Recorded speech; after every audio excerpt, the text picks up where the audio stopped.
दीपक अंधेरे में जला करते हैं और फूल कांटों में खिला करते हैं।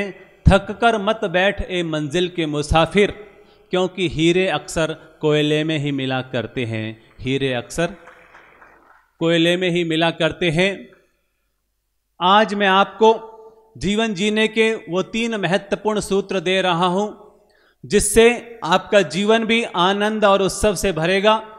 आपके घर, परिवार, व्यापार में भी तरक्की आएगी और हम अपने जीवन को सुख, शांति और आनंद से जीने में सफल हो जाएंगे। और वो 3 मंत्र में पहला मंत्र है श्रम योग का मंत्र, दूसरा मंत्र है सम योग का मंत्र और तीसरा है सहयोग का मंत्र। तीनों ही मंत्र स से जुड़े हुए हैं। पहला है श्रम योग। कौन सा मंत्र है? श्रम योग। दूसरा मंत्र है सम योग। दूसरा कौन सा मंत्र है? सम योग। और तीसरा मंत्र है सहयोग। तीसरा कौन सा मंत्र है? अगर आप अपने जीवन में सफलता चाहते हैं तो आपको श्रम योग के मार्ग पर कदम बढ़ाने होंगे। अगर आप शांति चाहते हैं तो आपको सम योग के मार्ग पर कदम बढ़ाने होंगे। और अगर आप संतुष्टि और सुकून चाहते हैं तो आपको सहयोग के मार्ग पर कदम बढ़ाने होंगे। हर इंसान अपने जीवन में सफलता भी चाहता है, हर इंसान अपने जीवन में शांति भी चाहता है और हर इंसान अपने जीवन में संतुष्टि और सुकून भी चाहता है। हर किसी का इन 3 से हटकर कोई लक्ष्य नहीं होता है। अगर कोई जवान है तो वो सफलता चाहेगा, कोई बुजुर्ग है तो वो शांति चाहेगा, पर संतुष्टि और सुकून तो हर कोई पाना चाहता है। अगर आप जीवन में आगे बढ़ना चाहते हैं, सफलता पाना चाहते हैं, तो इसका पहला और अंतिम मंत्र है और वह है श्रम योग। श्रम में 2 शब्द है। नंबर 1 है श्र और दूसरा है म। श्र का मतलब होता है श्रद्धा और म का मतलब होता है मेहनत। अगर हम श्रद्धा पूर्वक मेहनत करते हैं तो मानकर चलिए अपने जीवन में हम सफलता को प्राप्त कर सकते हैं। याद रखिएगा, भगवान भी उन्हीं का साथ दिया करता है जो श्रद्धा पूर्वक मेहनत किया करता है। भगवान भी उसी का साथ दिया करता है जो श्रद्धा पूर्वक मेहनत किया करता है। अगर हम मेहनत से जी चुराएंगे तो मानकर चलिए सफलता हमसे कोसों दूर ही रहेगी। हम सफलता तो चाहते हैं, लेकिन अगर श्रम नहीं करना चाहते तो मानकर चलिए हम चाहते हुए भी कभी सफलता प्राप्त नहीं कर पाएंगे। क्योंकि सफलता का जो राजमार्ग है वो अगर कहीं से निकल करके आता है तो वो श्रम योग से निकल करके आता है, वो मेहनत से निकल करके आता है। याद रखिएगा, अगर हम काम से जी चुराएंगे तो हमारा ये शरीर बीमार हो जाएगा। अगर हम काम से जी चुराएंगे तो ये शरीर बीमार हो जाएगा और मेहनत से जी चुराएंगे तो हमारा पूरा जीवन ही बेकार हो जाएगा। तो अगर हम अपने जीवन में इस शरीर को स्वस्थ रखना चाहते हैं तो हमें इस शरीर का भी पूरा उपयोग करना होगा। और अगर जीवन में सफलता पाना चाहते हैं तो हमें मेहनत पर अपने आगे कदम बढ़ाने होंगे। हमने बचपन में बारखड़ी पढ़ी है। बारखड़ी में हमने पढ़ा है कि पहले क आता है और उसके बाद ख आता है। गुरुदेव श्री चंद्र प्रभ जी ने बारखड़ी का एक विशेष अर्थ देते हुए हमें मोटिवेट किया है, हमें प्रेरणा दी है कि पहले क आता है और उसके बाद ख आता है। और उसके क का मतलब होता है करो। क का मतलब क्या है? करो। और ख का मतलब होता है उसके बाद खाओ। पहले करो उसके बाद खाओ, लेकिन कर्म योग से कभी भी जी मत चुराओ, मेहनत से कभी भी जी मत चुराओ। क्योंकि बारखड़ी हमें प्रेरणा देती है कि हमें पहले करना चाहिए, फिर उसके बाद खाना चाहिए। आपने टाटा का नाम सुना है, आपने बाटा का नाम सुना है, लेकिन याद रखिएगा, लोहे का काम करने वाला लोहार कहलाता है और चमड़े का काम करने वाला चमार कहलाता है। तो लोहे का काम कोई बड़ा काम नहीं होता है और चमड़े का काम भी कोई बड़ा काम नहीं होता है। दोनों सामान्य काम है, दोनों छोटे काम हैं। और आम नजरों में वो ज्यादा सम्मानीय काम भी नहीं है। लोहे का काम करने वाला लोहार कहलाता है और चमड़े का काम करने वाला चमार कहलाता है। लेकिन गुरुदेव ने हमें ये प्रेरणा दी है कि अगर हम अपने जीवन में मेहनत करते हैं और अपने काम को भी बड़ा बना लेते हैं, छोटे काम को भी अगर हम बड़ा बनाकर बड़ी सोच के साथ और बड़े जज्बे के साथ और ऊंची मेहनत के साथ अगर हम करते हैं तो छोटा काम भी छोटा काम नहीं रहता है, वो भी आने वाले कल में बहुत बड़ा काम बन जाया करता है। और इसीलिए ये कहा जाता है कि लोहे का काम करने वाला लोहार होता है। लेकिन अगर व्यक्ति बड़ा काम बड़ी नज़र के साथ करना शुरू कर दे तो लोहे का काम करने वाला लोहार नहीं कहलाता, लोहे का काम करने वाला टाटा कहलाना शुरू हो जाता है। लोहे का काम करने वाला एक दिन टाटा बन जाता है और चमड़े का काम करने वाला एक दिन बाटा बन जाता है। जब लोहे का काम करने वाला टाटा बन सकता है और चमड़े का काम करने वाला बाटा बन सकता है तो सोचिए हम अपने जीवन में आगे क्यों नहीं बढ़ सकते हैं। बस जज्बा जगाने की जरूरत है, मेहनत करने की जरूरत है। तो मानकर चलिए आज भले ही हमारी शुरुआत जीरो से हुई है, लेकिन याद रखना जिनकी शुरुआत जीरो से होती है वही आने वाले कल में एक दिन हीरो बन जाया करते हैं।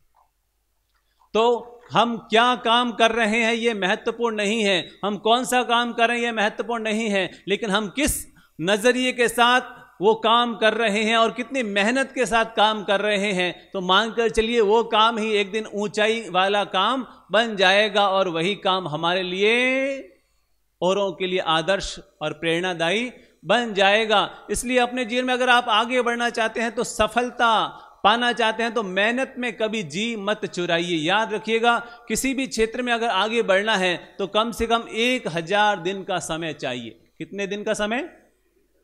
1000 दिन का समय कम से कम चाहिए और 10,000 घंटे का समय भी कम से कम चाहिए। जब व्यक्ति एक काम को 1000 दिन देता है और 10,000 घंटे देता है तो मानकर चलिए वो काम अपने आप एक दिन नींव का काम कर जाया करता है।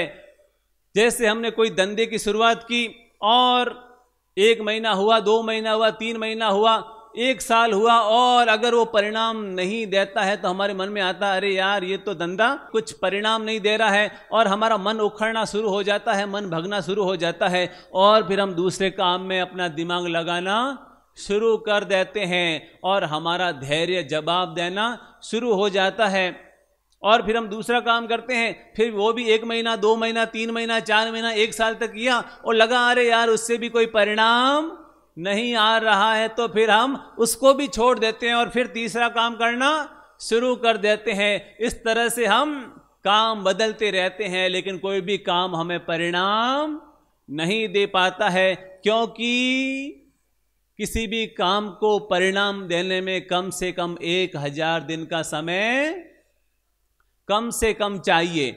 1000 दिन का समय हम अगर किसी भी काम के पीछे अगर हम 1000 दिन तक लगातार लग जाते हैं, जी जान से लग जाते हैं, पूरे तबीयत से लग जाते हैं तो मानकर चलिए वो काम अपने आप परिणाम देना शुरू कर देता है। जैसे हमने ध्यान करना शुरू किया और हमने 1 दिन, 2 दिन, 1 महीना, 2 महीना किया और फिर भी हमारा मन टिकना शुरू नहीं हुआ तो हमें लगेगा अरे यार ये ध्यान तो मेरे सेट नहीं हो रहा है और हम ध्यान करना ही छोड़ देते हैं। कम से कम 1000 दिन, कितना? कम से कम 1000 दिन हमें लगाना होगा। अगर 1000 दिन लगाने के बाद भी अगर वो काम परिणाम नहीं दे रहा है तो मानकर चलिए वो काम हमारे लिए बना ही नहीं है। जैसे हमने माला जपनी शुरू की और हम 1 दिन, 2 दिन, 1 महीना, 2 महीना और फिर लगता है यार मेरा तो मन अभी भी नहीं टिक रहा है, मेरा मन अभी भी भग रहा है, मेरा मन अभी भी इधर उधर दौड़ रहा है और हम माला जाप करना छोड़ देते हैं और परिणाम मिलते मिलते बंद हो जाता है। तो इसलिए अपने जीवन में एक ये बात बना लीजिए कि मुझे कम से कम 1000 दिन तक धैर्य जरूर रखना है। किसी भी काम के पीछे अगर आप लगेंगे तो कम से कम 1000 दिन का आपको धैर्य तो चाहिए और इसमें 10,000 घंटे की मेहनत तो चाहिए ही चाहिए। हम जिस भगवान श्री महावीर की पूजा करते हैं, भक्ति करते हैं, उनकी आराधना करते हैं, आपको मालूम है उन्होंने कितने वर्ष तक साधना की थी? कितने वर्ष तक? 12.5 वर्ष तक लगातार लगातार लगातार, 1 साल नहीं, 2 साल नहीं, 3 साल नहीं, 4 नहीं, 5 नहीं, 6 नहीं, 7 नहीं, 8 नहीं, 9 नहीं, 10 नहीं, 11 नहीं, 12, 12.5 साल तक उन्होंने लगातार लगातार लगातार साधना की। और एक दिन परिणाम आया कि साधना ने उनको परिणाम दिया और वो परम ज्ञान और आत्मज्ञान के मालिक बन गए। अगर व्यक्ति पीछे लग जाता है तो मानकर चलिए दुनिया की ऐसी कोई ताकत नहीं है जो उसको सफल होने से रोक सके।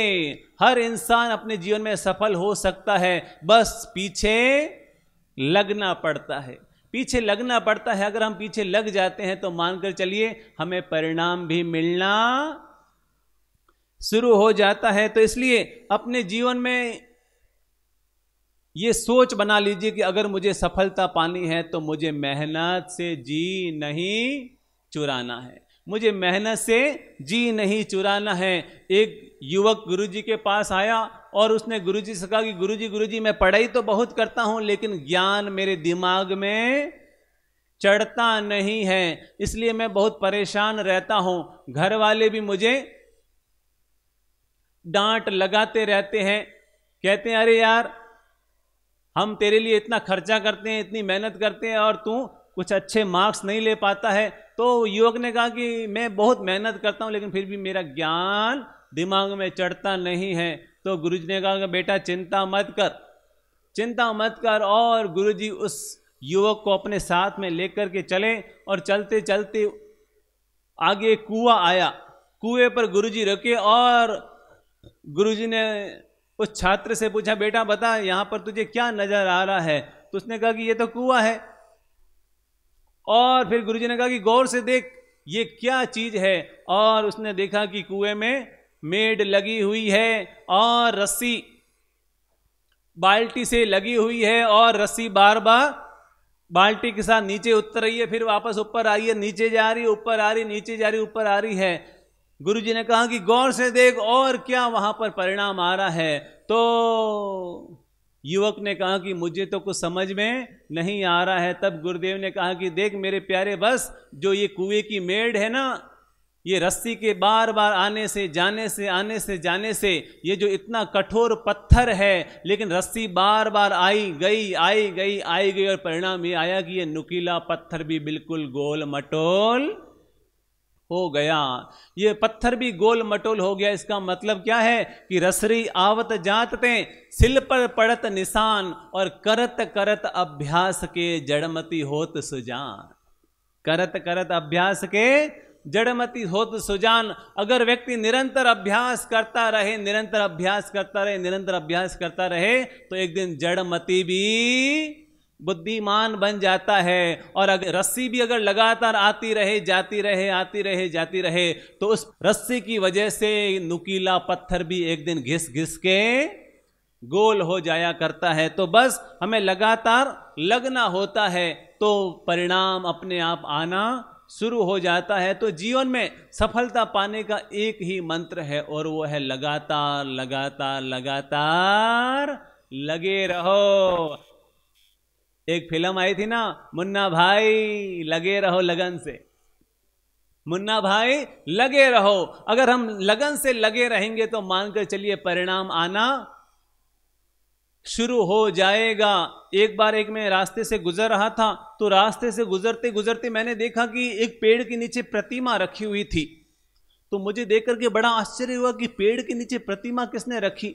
प्रतिमा तो घर में रखी जाती है, मंदिर में रखी जाती है, पूजा के स्थान पर रखी जाती है, और वो प्रतिमा पेड़ के नीचे रखी हुई थी। और मैं जब पास में गया और उस प्रतिमा को गौर से देखा तो मुझे सारा नज़ारा समझ में आ गया। दरअसल वो प्रतिमा टूट गई थी, वो प्रतिमा टूट गई थी। और जब मैंने उस टूटी हुई प्रतिमा को देखा तो मेरे मन में ये बात समझ में आ गई कि अगर प्रतिमा सही सलामत है तो वो मंदिर में स्थान पाती है, और अगर वो प्रतिमा टूट जाए तो मंदिर से बाहर आ जाती है। तो मानकर चलिए अगर हम भी लगातार लगे रहेंगे तो एक दिन हम भी लोगों के दिलों में राज करेंगे, और अगर हम काम से जी चुराएंगे तो हम भी घर से बाहर आ जाएंगे। तो अपने जीवन में नंबर 1 मेहनत करने की आदत डालिए। याद रखिएगा जिंदगी में 2 चीजें होती है, एक होती है सुंदरता, एक होती है सफलता। याद रखिएगा सुंदर व्यक्ति सफल हो कि ना हो, सुंदर व्यक्ति सफल हो कि ना हो, लेकिन सफल व्यक्ति तो सुंदर अवश्य हुआ करता है, सफल व्यक्ति तो अवश्य सुंदर हुआ करता है। तो अपने जीवन में हमेशा मेहनत करने की आदत डालिए। चलने की कोशिश तो कर, दिशाएं बहुत है, चलने की कोशिश तो कर, दिशाएं बहुत है। अरे रास्ते में बिखरे कांटों से मत घबरा, क्योंकि तेरे साथ प्रभु की दुआएं भी बहुत है, तेरे साथ प्रभु की दुआएं भी बहुत है। और दूसरा जो मैं निवेदन करूंगा वो है समयोग, यानी कि अगर हम जीवन में शांति को पाना चाहते हैं तो हमें अपने जीवन में समता को भी बढ़ाना चाहिए। आगे बढ़ने के लिए जितनी जरूरी श्रम योग की है, उतनी ही जीवन में शांति को पाने के लिए सम योग की है। भगवान श्री महावीर के धर्म का तो पूरा सारी एक शब्द में अगर कहा जाए तो वो क्या है? समता। समता में पूरे धर्म का सार समाया हुआ है। 3 शब्द है, एक है ममता, दूसरा है समता और तीसरा है विषमता। रिश्तों को मीठा मधुर बनाने के लिए ममता चाहिए, और रिश्तों को टूटने में जो महत्वपूर्ण भूमिका निभाता है वो है विषमता। लेकिन मन की शांति पानी है तो उसके लिए जरूरी है समता। तो हमें अपने जीवन से विषमता को निकालना चाहिए और समता को लेकर के आना चाहिए। याद रखिएगा, जब जैसे सूरज उदय होता है तो अंधकार भाग जाया करता है, ठीक वैसे ही है जब जीवन में समता आती है तो अज्ञान और मिथ्यात्व भी भाग जाया करता है। तो हमें अपने जीवन में समता लेकर के आनी चाहिए। किसी से भी हमें वैर विरोध नहीं रखना चाहिए, किसी से नफरत नहीं रखनी चाहिए। कोई अगर हमसे नफरत करे तो उसकी वो जाने, लेकिन हमें अपनी ओर से कभी किसी के प्रति नफरत का भाव नहीं रखना चाहिए, शत्रुता का भाव नहीं रखना चाहिए। मैं व्यस्त हूं उन लोगों में जो मुझसे प्यार करते हैं, मैं व्यस्त हूं उन लोगों में जो मुझसे प्यार करते हैं, मैं उनसे नहीं नफरत करता जो मुझसे नफरत करते हैं। मेरे पास वक्त नहीं है नफरत करने का, मेरे पास वक्त नहीं है नफरत करने का जो मुझसे नफरत करते हैं, क्योंकि मैं व्यस्त हूं उन लोगों में जो मुझसे प्यार करते हैं, जो मुझसे प्यार करते हैं। तो अपने जीवन में थोड़ी समता लेकर के आइए। आजकल घरों में जो टूटन की स्थिति बनती जा रही है उसका क्या कारण है? विषमता। समता दिनों दिन कम होती जा रही है, सहन शक्ति कम होती जा रही है, और इसीलिए घरों में बिखराव बढ़ता जा रहा है। थोड़ी सहने की आदत हमें होनी चाहिए, थोड़ी सहन शक्ति हमारे में होनी चाहिए। कल ही गुरुदेव ने कहा था कि भगवान श्री महावीर तो कानों में कीले ठोकने वालों को भी माफ कर दिया करते हैं, तो हम किसी 2 कड़वे शब्द सहने वालों को माफ नहीं कर सकते, उसको सहन नहीं कर सकते। तो थोड़ी हमारे जीवन में समता जरूर होनी चाहिए, क्योंकि याद रखना जिसको सहना आ गया उसको इस दुनिया में जीना, जिसको सहना आ गया इस दुनिया में जीना आ गया। क्योंकि जो सहता है वो शंकर बन जाता है, जो सहने के लिए तैयार नहीं होता वो कंकड़ का कंकड़ रह जाया करता है। तो नंबर 2, अपने जीवन में समता को बढ़ाने की कोशिश कीजिए। मन में ये भावना रखिए कि मैं, किसी ने मुझे कुछ कहा तो मैं समता रखूंगा, मैं विषमता आने नहीं दूंगा। जैसे सास और बहू है, जैसे सास बहू में झगड़ा हो गया, कभी सास गरम और बहू नरम तो घर में रहे धर्म, सास गरम और बहू नरम तो घर में रहे धर्म, और कभी बहू गरम और सास नरम तो घर में रहे शर्म। लेकिन बहू भी गरम और सास भी गरम तो फूटे दोनों के। अगर सास भी और बहू दोनों ही गर्म हो जाएंगे, पति पत्नी दोनों ही गर्म हो जाएंगे, दोनों ही भाई गर्म हो जाएंगे, तो फिर तो स्थिति खराब ही होने वाली है। तो प्लीज थोड़ी अपने जीवन में समता रखिए। याद रखना, साथ में रहना ये हमारी संस्कृति है, और टूट करके रहना ये विकृति है। साथ में रहना ये प्रकृति है, टूटकर जीना विकृति है, लेकिन एक दूसरे से प्रेम और मिठास से मिलजुल कर रहना यही हमारी भारतीय संस्कृति है। तो अपने जीवन में हमें समता को बढ़ाना चाहिए। और तीसरा जो मैंने निवेदन किया वो है सहयोग, यानी कि अगर जीवन में संतुष्टि चाहिए, सुकून चाहिए, तो उसके लिए हमें थोड़ा सहयोग करने की आदत भी रखनी चाहिए। कंजूसी को हम थोड़ा कम करें और उदारता को जीवन में लाने की कोशिश करें। सुबह सुबह योग कीजिए, लेकिन दिन में दूसरों का सहयोग कीजिए। जो सहयोग नहीं करते उनका मरण होता है, लेकिन जो औरों का सहयोग करते उनका मरण नहीं होता, उनका तो औरों के द्वारा सुमिरन होता है। तो हमें दूसरों का सहयोग जरूर करना चाहिए। दिन में कोई ना कोई एक सहयोग का काम जरूर करना चाहिए, क्योंकि याद रखिएगा सबसे बड़ा धर्म अगर कोई होता है तो सहयोग का धर्म होता है। कभी गुरुदेव ने कहा था कि मंदिर बनाना जैनों का धर्म है, मस्जिद बनाना मुसलमानों का धर्म है, चर्च बनाना ईसाइयों का धर्म है, गुरुद्वारा बनाना सिखों का धर्म है, पर इंसान होकर इंसान के काम आना तो ये तो हर इंसान का धर्म है, ये तो हर इंसान का धर्म है। तो हमें अपने जीवन में दूसरों का सहयोग करना आना चाहिए और अपनी कंजूसी को थोड़ा कम करना चाहिए। दुबई की घटना है, दुबई में एक सिख साहब थे, उनका एक्सीडेंट हो गया और एक्सीडेंट में खून ज़्यादा बह गया, तो खून की ज़रूरत थी, तो उन्होंने अखबार में विज्ञापन दिया कि खून की ज़रूरत है, जो भी खून देगा उसको बहुत बड़ा इनाम दिया जाएगा। तो एक मारवाड़ी वहाँ रहता था, उसने विज्ञापन पढ़ा तो भागा भागा वहाँ पर पहुँचा और डॉक्टर को अपना ब्लड टेस्ट कराया कि देखो मेरा खून काम आ सकता है क्या, और खून मिल गया और मारवाड़ी का खून शेख के काम आ गया। शेख बिल्कुल स्वस्थ हो गया और इतना स्वस्थ हो गया कि उसने 1 लाख रुपए का उसको इनाम दिया। मारवाड़ी को लगा अरे वाह ये तो बहुत अच्छा काम हो गया, थोड़े से खून के सहयोग से 1 लाख रुपए मिल गए। और 6 महीने के बाद फिर अखबार में विज्ञापन आया कि उसी व्यक्ति का फिर से एक्सीडेंट हो गया, और फिर उसने विज्ञापन दिया और मारवाड़ी को पता चला अरे पहले भी मैंने दिया था, मैं फिर जाता हूं इस बार फिर, और मुझे बहुत बड़ा इनाम मिल जाएगा। और वो भागा भागा पहुंचा और फिर उसका खून वापस उसके चढ़ाया गया और वो बिल्कुल स्वस्थ हो गया। इस बार उसने केवल मिठाई का डब्बा दिया,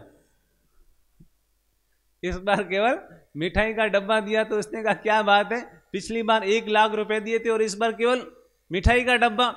तो उसने कहा क्या बताऊं, पिछली बार तो मेरी रगों में मेरा खून दौड़ रहा था, लेकिन अब मेरी रगों में तेरा खून दौड़ रहा है, तो मैं भी तेरे जैसा कंजूस बन गया। तो प्लीज अपने जीवन में कंजूसी को हटाइए और अपने जीवन में उदारता को लेकर के आइए, क्योंकि याद रखिएगा जो व्यक्ति औरों के काम आता है वो पूरे शहर का सेठ होता है, जो औरों का सहयोग करता है वो पूरे शहर का सेठ होता है, लेकिन जो औरों का सहयोग नहीं करता वो केवल सेठानी का सेठ होता है, पूरे शहर का सेठ तो नहीं बन पाया।